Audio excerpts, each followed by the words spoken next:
अहो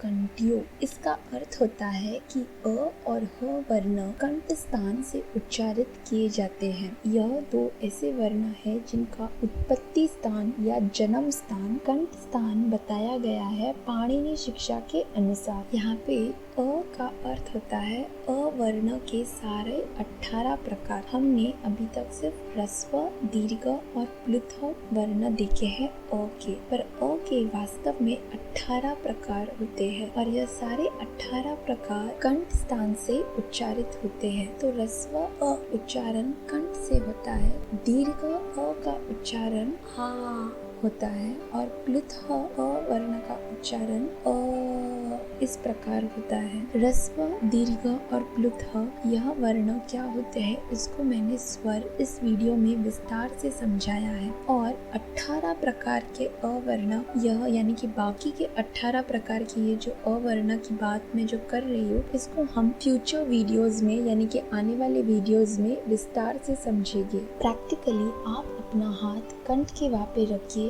और अ और ह वर्ण का उच्चारण कीजिए, तब आपको महसूस होगा कि यह वर्ण कंठ से उच्चारित हो रही है। अब आपके दिमाग में यह प्रश्न उठेगा कि अगर मैं कोई दूसरा वर्ण बोलती हूँ जैसे कि च, छ, ज और अपना हाथ कंठ के वहाँ पे रखती हूँ तभी भी कंठ स्थान हिल रहा है, मुझे महसूस हो रहा है यह भी वर्ण कंठ से उच्चारित हो रहे हैं। और अगर आप बात करते हैं या कोई शब्द बोलते हैं और अपना हाथ कंठ के वहाँ पे रखते हैं तभी भी कंठ स्थान हिल रहा है, तो वास्तव में सारे शब्द, सारे वर्ण कंठ से ही उच्चारित हो रहे हैं। तो फिर पाणिनि शिक्षा के इस श्लोक में सिर्फ अ और ह वर्ण को कंठ स्थान क्यों कहा गया है? तो इस सवाल का जवाब जानने से पहले सबसे पहले हम यह जानते हैं कि कंठ स्थान किसे कहा जाता है। इस चित्र में आप देख सकते हैं कि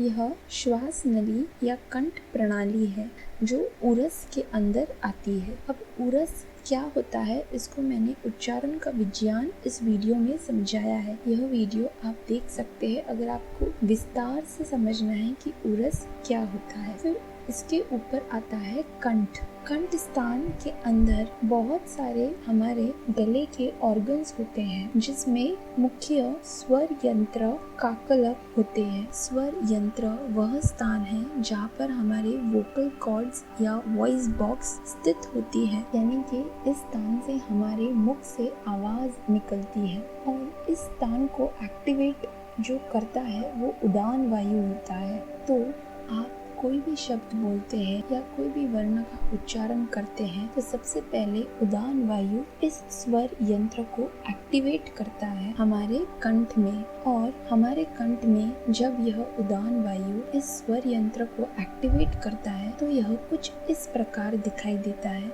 जब ये खुला रहता है यानी कि हम जब बोलते हैं और इसका एक्टिवेशन होता है तो यह वोकल कॉर्ड्स या वॉइस बॉक्स कुछ इस प्रकार दिखाई देते हैं। तो आप किसी भी वर्ण का उच्चारण करते हैं या कोई भी शब्द बोलते हैं या अभी भी मैं बात कर रही हूँ आपसे और अपना हाथ कंठ के वहाँ पे रख रही हूँ तभी भी यह स्थान हिल रहा है। और यह स्थान इसलिए हिल रहा है क्योंकि उदान वायु ने मेरे वोकल कॉर्ड्स यानी कि वॉइस बॉक्स या स्वर यंत्र को एक्टिवेट कर दिया है। और यह स्वर यंत्र हमारे कंठ का एक मुख्य ऑर्गन है या हमारे कंठ में स्थित है। तो जो हम सारे वर्णों को उच्चारित कर पाते हैं या हम बोल पाते हैं तो इसका कारण यह होता है कि उस उदान वायु ने यानी कि मारुत ने इन वोकल कॉर्ड्स को एक्टिवेट कर दिया है। और इन वोकल कॉर्ड्स का कार्य होता है कि आवाज को उत्पन्न करना। आवाज उत्पन्न करने के बाद उदान वायु जिस स्थान पर संचरण करता है या फ्लो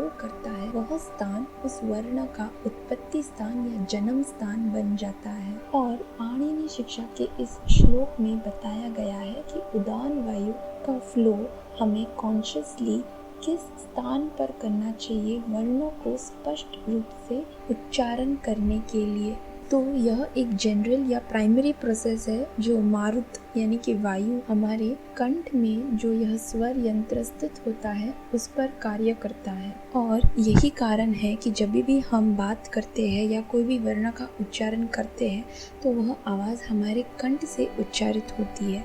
क्यों? क्योंकि यह जो स्वर यंत्र है यह कंठ का एक हिस्सा है। तो सरल शब्दों में मैं समझाऊं तो स्वर यंत्र का कार्य होता है कि हमारे कंठ को आवाज देना। पर इस आवाज यानी कि बच्चा भी आवाज करता है या बच्चा भी कोई वर्ण बोलता है पर वो स्पष्ट रूप से नहीं बोल पाता है। क्यों? क्योंकि उसे पता नहीं होता है कि वायु का फ्लो या संचरण किस जगह होना चाहिए वर्णों को स्पष्ट रूप से उच्चारण करने के लिए। और यहाँ पे इस श्लोक में स्पेसिफिकली बताया है कि वायु का फ्लो यानी कि संचरण किस दिशा में होता है जब अ और ह यह वर्ण उच्चारित होते हैं। साइंटिफिकली यानी कि वैज्ञानिक रूप से बात की जाए तो इस श्लोक में यह बताया गया है कि एयर का फ्लो किस दिशा में होना चाहिए जब वर्ण को स्पष्ट रूप से उच्चारित किया जाता है। यह श्लोक में स्पेसिफिकली बताया गया है कि मारुत यानी कि उदान वायु संचरण होता है यानी कि फ्लो होता है हमारे कंठ के स्थान पर